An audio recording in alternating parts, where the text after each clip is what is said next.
All right, today we are going to be doing something that we're going to be building a kit that I bought probably early 2019.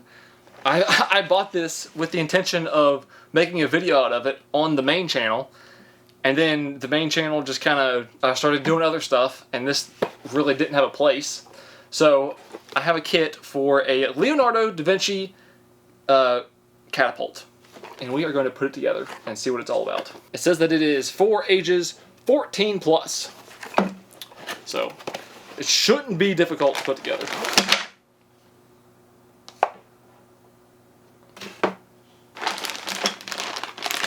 I can already tell you this is going to be difficult to put together.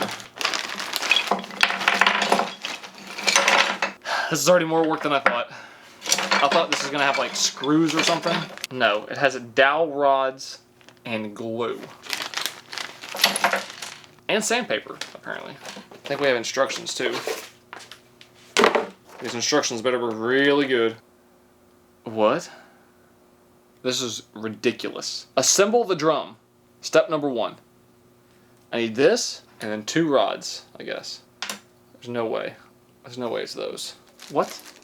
This is gonna be way more than what I thought. It says I need a 2 centimeter and 4 centimeter. These are the only ones that make sense, but these are definitely not 2 and 4 centimeters. This one's just a little bit bigger. Kinda how it looks, a little bit. This sucks. So that goes there, like that. There's supposed to be 2 sticks that go in here. I'm not gonna put any of the glue on this thing until it's finished, and I might take it apart and glue it. But everything seems to like fit together pretty tight with friction. That might be a decision I regret later. Then we're supposed to stick a rod in here, which I assume is one of these rods. Okay, there's no way that's right. I need something to measure centimeters. What's ironic is the only thing that I have to measure centimeters is this flooring cutter that I just did a video on. This is 2 centimeters.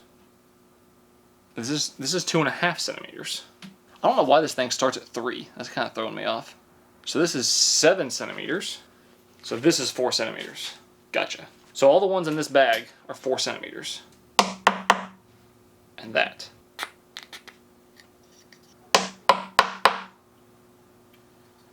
Gotcha. So we got this piece done.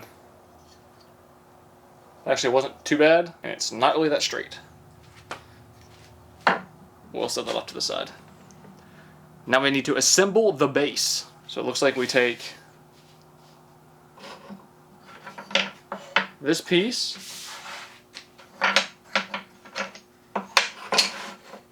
and this piece. Oh, maybe it's this piece and this piece and this piece. And then we put dowel rods in all those. I believe this is the proper technique. This is probably like a new experience for you guys, watching me follow directions. Looks good to me. This is complicated for a 14-year-old. I believe this goes here. And this goes here. And I'm supposed to screw in a little eyelet.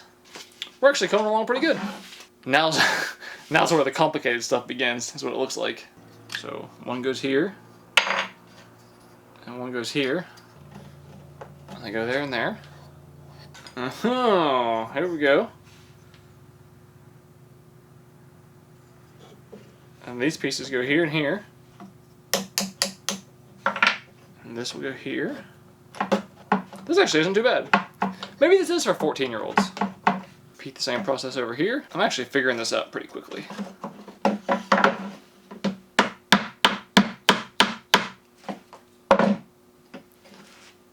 I mean, that's pretty good. No, we need this. We need a rod. Goes through here. Okay, so this goes here. And this square piece goes on the bottom. So it kind of like acts as like a brake, I guess. That's where I'm supposed to put this thing. Oh, there's multiple pieces of rope. Okay. I got you. 3 pieces of rope. Looks like I'm supposed to tie like a a knot. Maybe this is supposed to be like this, and I'm supposed to like tie a knot to kind of on this so it'll like go like this and like release it or something. The instruction manual actually says snack time. It's not snack time. So these two are supposed to go here, which takes this, which goes there, which I'm not really understanding. This I might actually have to glue. But it says spoon faces down. So I guess this goes like this, and it's supposed to like go like this, and then catapult. Or you lift this and then it'll boom, catapult. So now we're supposed to tie a knot at the end of the strings and then put it here. We'll put that one that way and that one that way, and we'll turn them like twice. We'll put a little loop around these right there. There, that's about even, I think. And then theoretically, whenever you do this,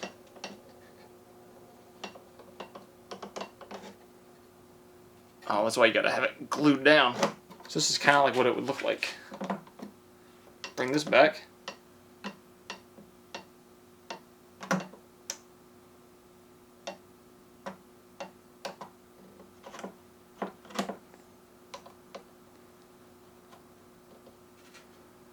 And you pull this. Okay. I'm going to make some slight adjustments, and then I'm going to glue this whole thing together, and then we're going to test it out. Alright, so I've got this thing all glued up. I've got everything secured. I added our little rope here. And I see what I think is going to be a problem. So, this little stick right here kind of like stops this thing, whatever this part is called, whenever after it slings the thing. I have a theory that after like maybe 1 or 2 flings, the stick is just going to hit this part right here, and it's just going to snap the stick. That's going to be my guess. So let's crank this thing on back. Okay, I think 90 degrees is probably pretty good. You know what I just realized? I wonder if I built this thing backwards. Because why would the pull string, why would you pull the string the same place you're going to like shoot the thing? Where did I put the box? No, apparently it's supposed to be that way. I don't know why I thought of that. That just doesn't really make sense to me. I would figure that you'd want to be behind it whenever you fire it. I guess in like the medieval times or whenever this thing was invented, they probably weren't worried about that. So they give you clay to make projectiles. Here we have a little projectile. All right, so let's fire it at this wall, the wall of names. Actually, we'll kind of go at an angle a little bit. We'll put that there. All right, now I'm gonna have to stand off to the side. Let's see if it fires.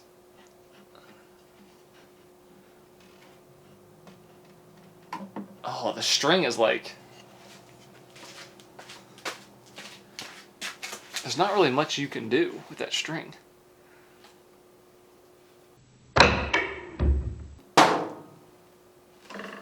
That was it? Are you kidding me? That was the whole thing? It has to be because of the weight of the clay. That was extremely underwhelming. That was probably about as underwhelming as it gets. All right, let's do that again. So let's do it straight on now. I'm not gonna mess around with the string. Do it right at the wall. I mean, it works. Let's make one like half the weight. That's very, very underwhelming. Now, I guess if you were in like a medieval battle or something, and instead of a whatever the clay weighs, like 15 grams or whatever, if this was like a 1,000-pound boulder, I guess that would be a very different story. Alright, let's go with 1/2 the size. See what happens. Oh, now that actually had some speed behind it. All right, let's take this big one. Let's crank this thing as far as we can go. All the way back there. All the way over here. Let's see if we can hit this wall that's over here. This wall is maybe like 7 feet, maybe 8 feet away. And the clay just barely made it there. That's pretty much it. I don't know what I expected. I expected something to be like, I expected to like really sling it like with a lot of force. Maybe because you're not supposed to dry fire it, but I'm gonna dry fire it. So if you dry fire it, that was the force that I expected it to launch something with. Just like crazy force, and this thing like slammed down when it gets done. But I didn't take into consideration the weight that the clay was gonna be. But obviously this thing's just for fun, so it's obviously not gonna launch anything too fast. So that is our catapult replica. Hope you enjoyed it. Thank you so much for watching. I'll see you in the next one.